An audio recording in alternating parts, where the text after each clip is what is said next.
It's a few days before 2019 comes upon us, but already the birds are singing about how exciting the year is going to be. Individuals and corporate bodies alike are getting set, putting everything in place to ensure they make the best of next year. Of course, the first half is most certainly going to be very interesting thanks to the general elections. Expectedly, many have pitched the marketing communications industry as one that would enjoy massive attention and patronage next year. Of course, very understandable why that is. But then the question is, how ready is the industry for this attention? Well, we can only find out by discussing how well the industry fared in 2018. Joining me to do that are three marketing communications experts whose interest spans different areas including public relations, branding, digital marketing, and several others. Ladies and gentlemen, welcome to the first industry review on Brand Talk with Olamide. My name is Olamide Jasanya.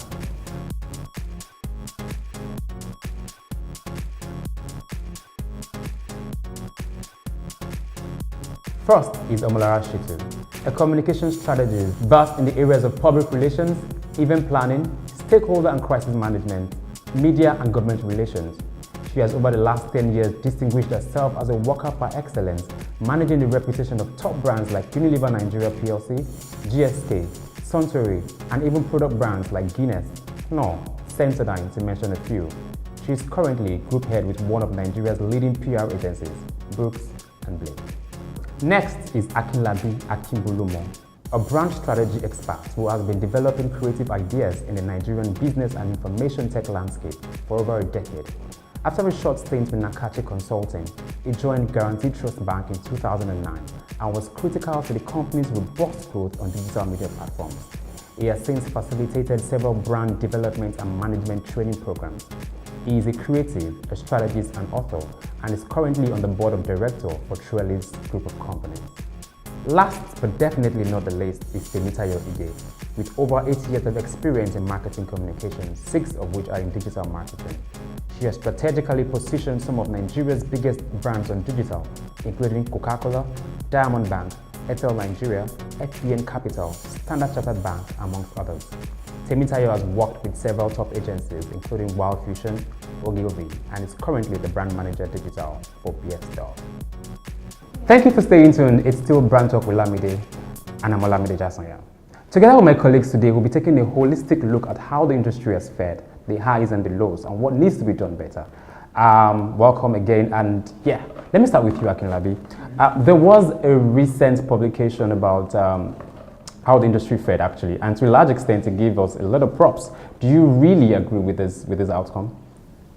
I would say it was right in the sense that everybody who gave their own feedback was looking at it from different angles. So there are many ways that we can look at how well the industry fared, too many parameters that we can use to see how well the industry fared. Mm-hmm. But I think generally it did well.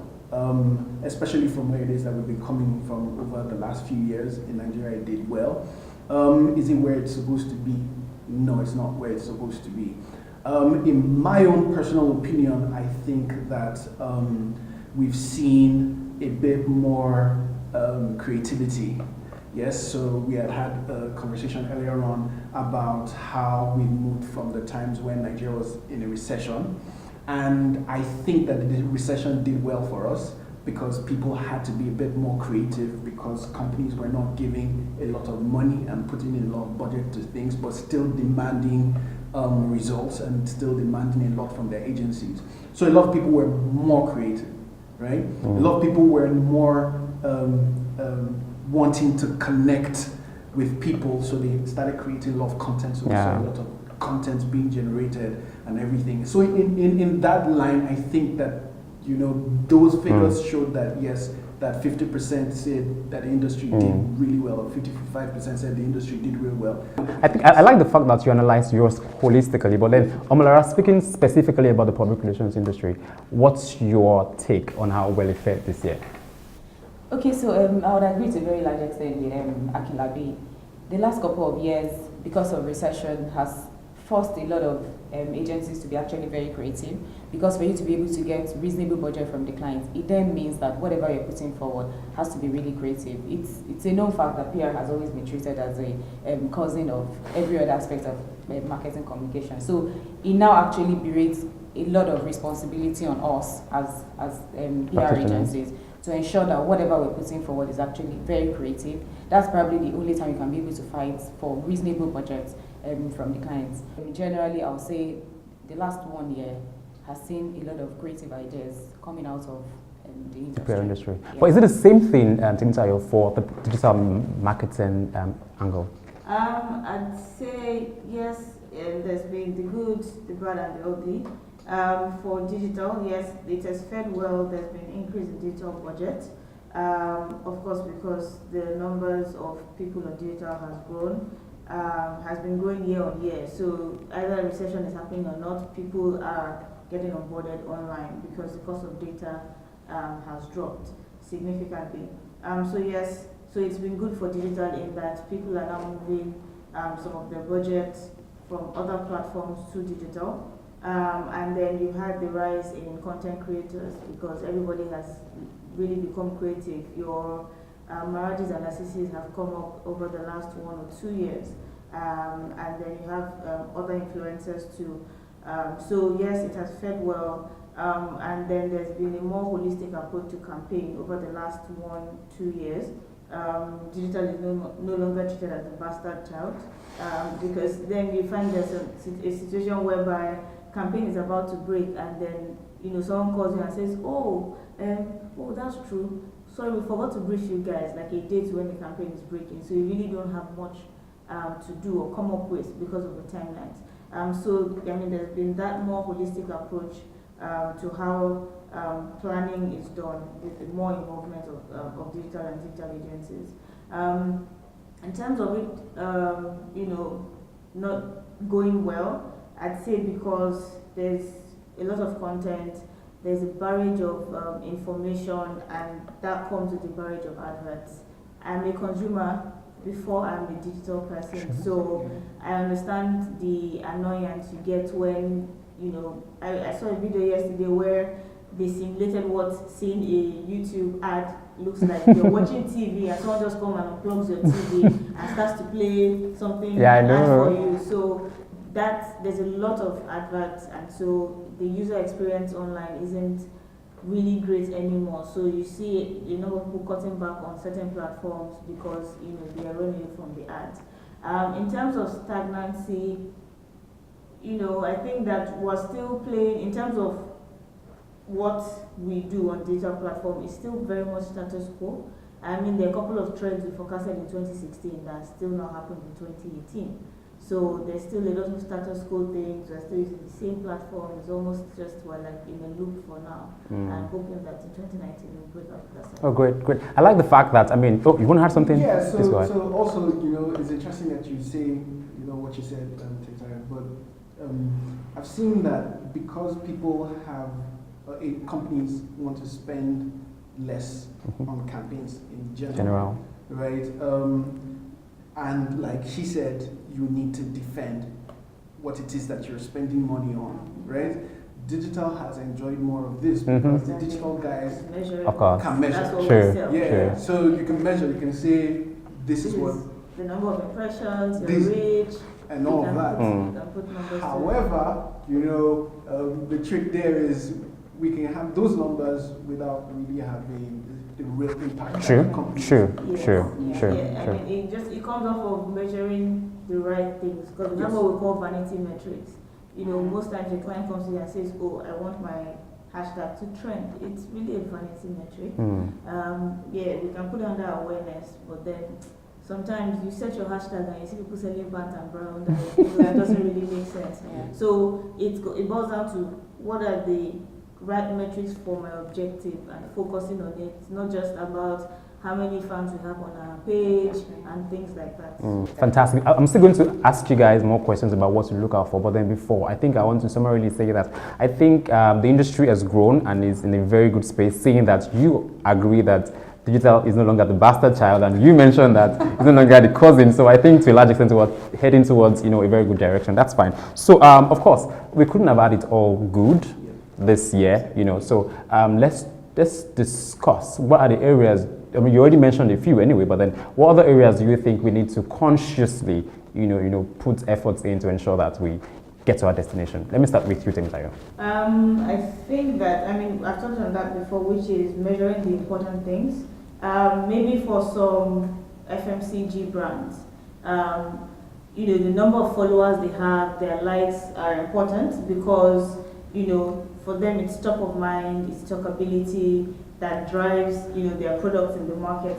People don't think twice before buying such products, based on value, availability, and things like that. So, those metrics are good for them. But then, then we move to reach and engagement. For some brands, they would measure reach and engagement, unique reach, the number of people that see my ad, that see my content, and the number of people that engage with it because they need that talkability. Then you move to conversions, how many people are visiting my website. But for whatever it is you are measuring, just ensure that you are picking the right metrics. Let's try to run away from vanity metrics. I remember that some of the issues we had using influencers in the past was that we didn't used to get reports.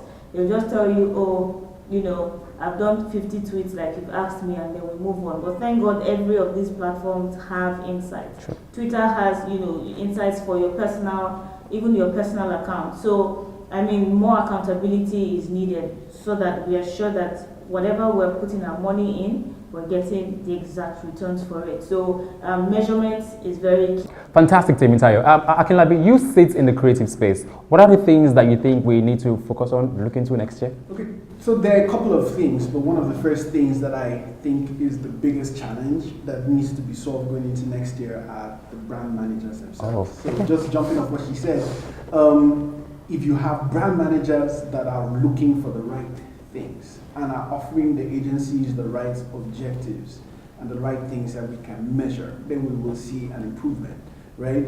So maybe it's not so much the brand managers as it is the organizations themselves that seem like they want to throw the brand managers under the bus when they do not deliver on certain KPIs, right? So these guys are under some immense pressure to deliver on their KPIs, and so they would come at you with different things, and in the end it might help their KPIs, but I've seen in the last few years how it hasn't done well for the brand. And so, like she said, you get an influencer, and when management says, what did this influencer do? What are the numbers that this influencer has? And you have all those numbers. Management feels happy that you engage the right guys, but are these guys really influencing? Are these guys really helping the brand? They are not. Yeah. Right? And you see, the problem is, going forward, when management has to make a decision and they think that it didn't do well for the bottom line for the organization, management says, you know what, we're not going to put money into this, it didn't work. But when you gave the brief to your agency, you gave the wrong brief to the agency and you get the right results. So I think that brands, so maybe not fair to say just brand management, organizations as a whole need to measure the right things. Yeah, but Omolara has got experience in brand management, so she may be able to, touch on a few things that maybe to their rescue. Okay, so I think it's critical that when we get briefs from the organizations, like I said, we need to be very clear. What are the objectives that we're looking at? So at the end of your campaign, what outcomes do you want to measure? It's actually very critical because too many times you find out that you probably can get an influencer who works for probably the brand because you feel like this influencer will fit what I want to do. Yes. But if you look at what you want to achieve as a brand, the outcome of your campaign, it might then you might have to look at it differently.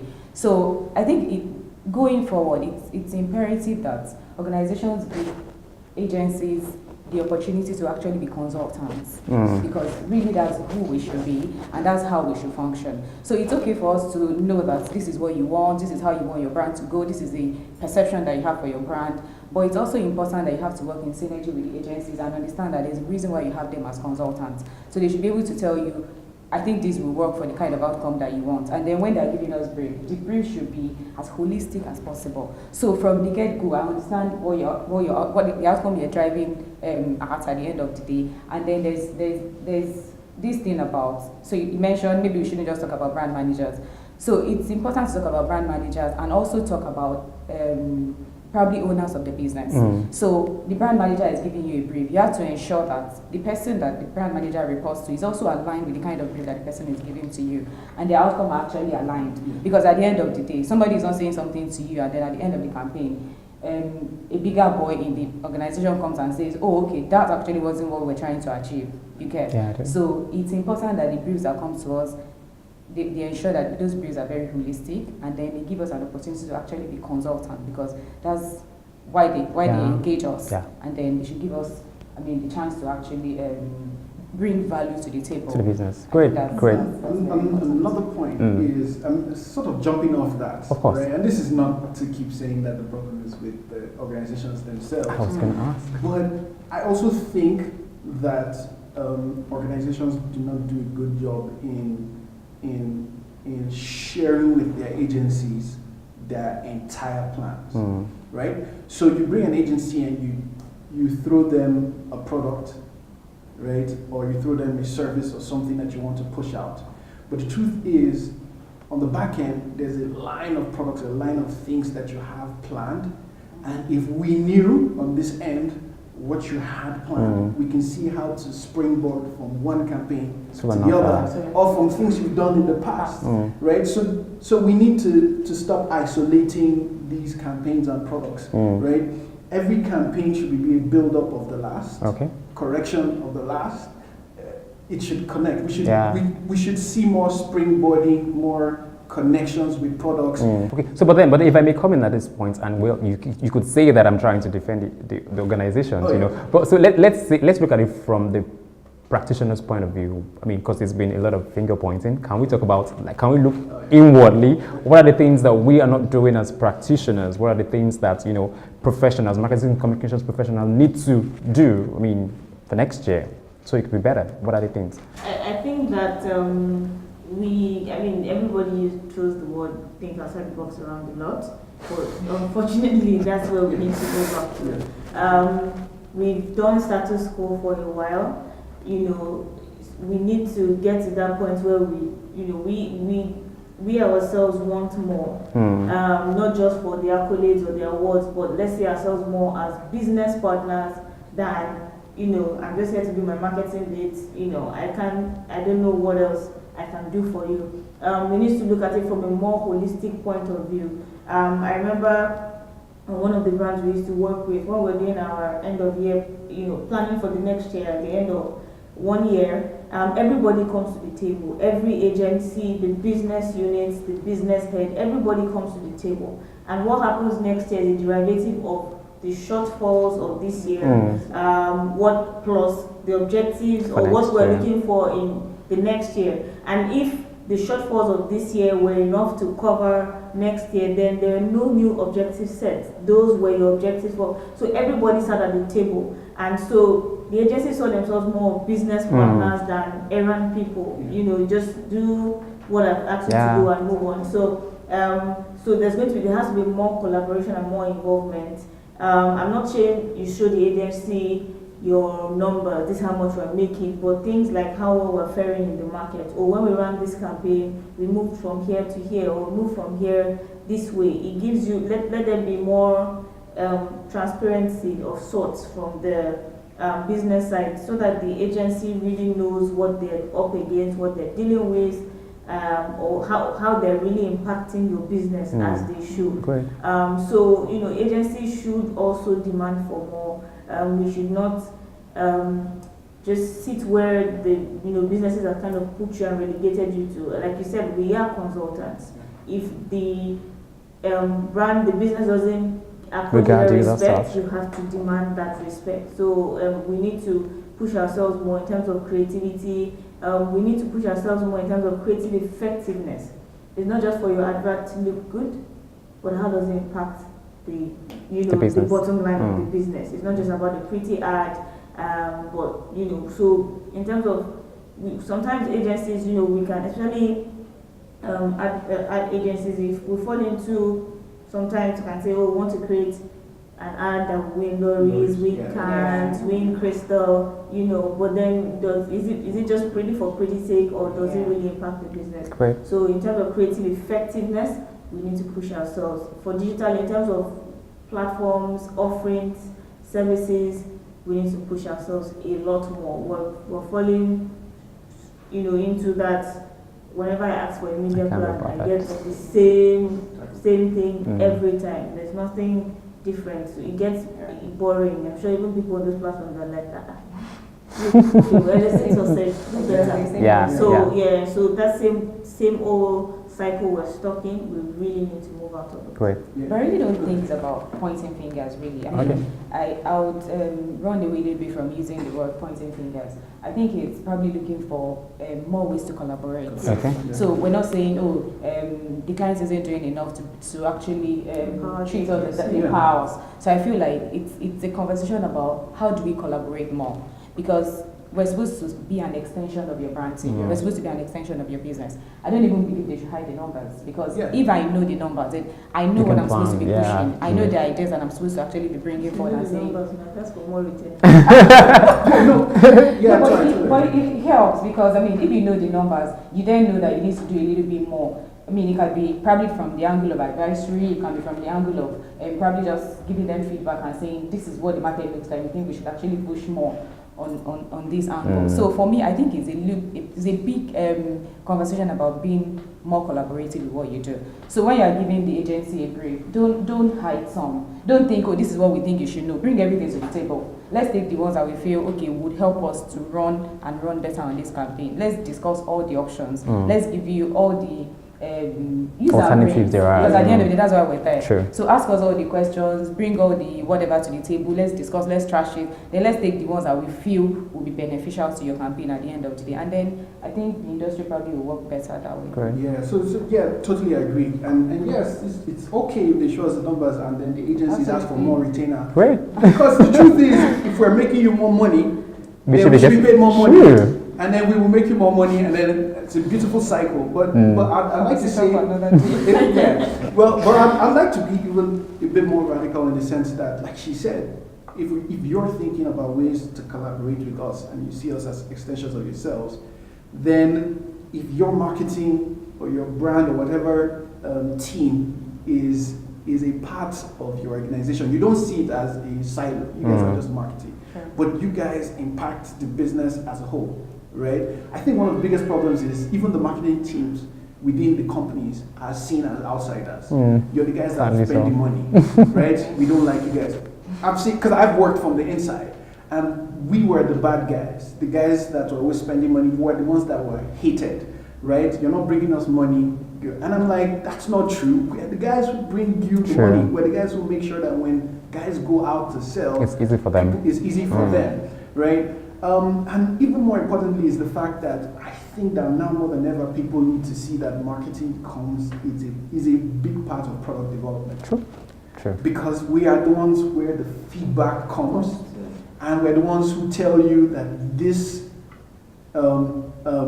product either doesn't work as we think it works, or will work better because we are seeing the real life experiences. Right? Yeah. I used to work for a brand, not mentioning names, that from the inside, who would make the marketing comms team a part of product development, and we were so aggressive. If we heard a new product was coming out, it will never go into market without us being a part of product development.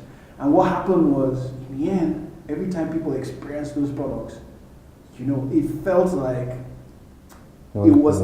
The people out there felt like it was for them because this product you're coming up with sounds like an answer to stuff that we have been saying. Great.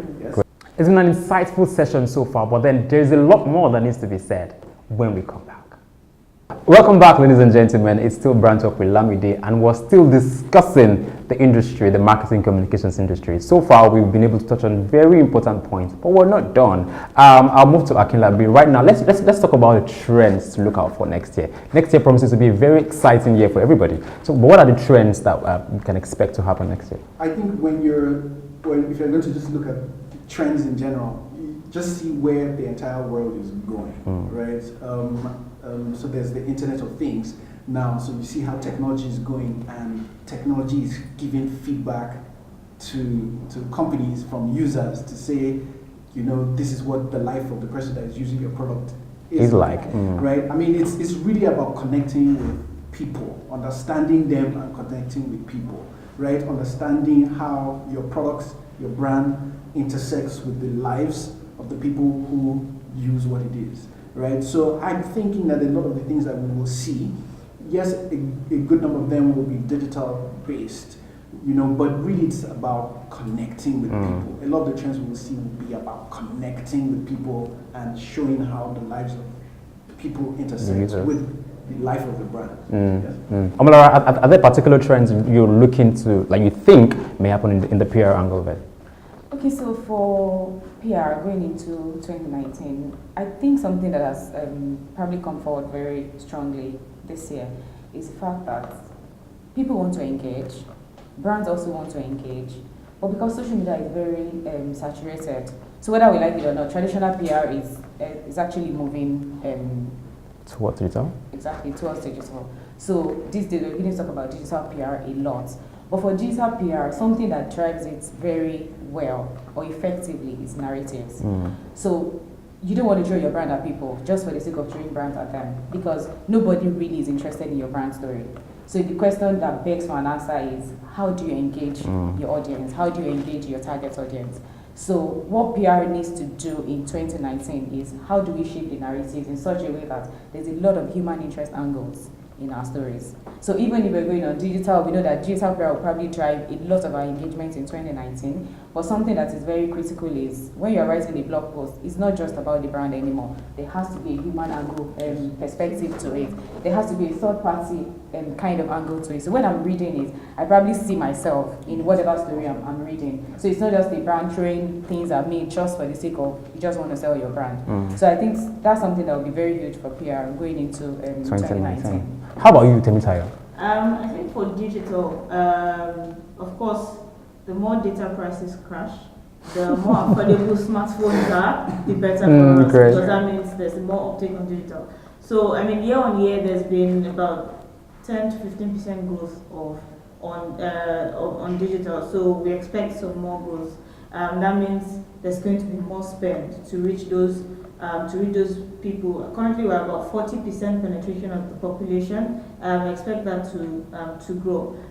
So there will be the growth of digital generally, platforms, and of course, like they have both said, it's going to be all about connection through content marketing, especially because nobody is going to be really interested in your post on social media saying, come and buy my product. You have to meld it into their lifestyle. It has to be something, so there's going to be a lot of personalization, not in terms of I want to see my name on a Coke bottle, but in terms of relatability. Sure. I want to be able to relate with whatever I see. So there's going to be a lot more content marketing. There's going to be growth of digital platforms, your Facebook, all of those platforms will grow, and then there's going to be, I see that there'll probably be new entrants, new platforms that will grow. There are a number of platforms that do geo-targeting, street-level targeting. I see that those will grow. And then finally, for influencers and collaboration, I see that will grow. There will be a bit of reduction in amplifier kind influencers. Amplifiers are those that just put out a message, they don't care. There's going to be more of engager and expertise influencers, those who engage with, those whose content are engaged with, and those who are experts in that subject matter. So I think influencer marketing too will go. I think there are two things also, so just off of what you said, I think there are two things we would see maybe towards the tail end of next year, of 2019. It might not even show up to 2020, but 2019.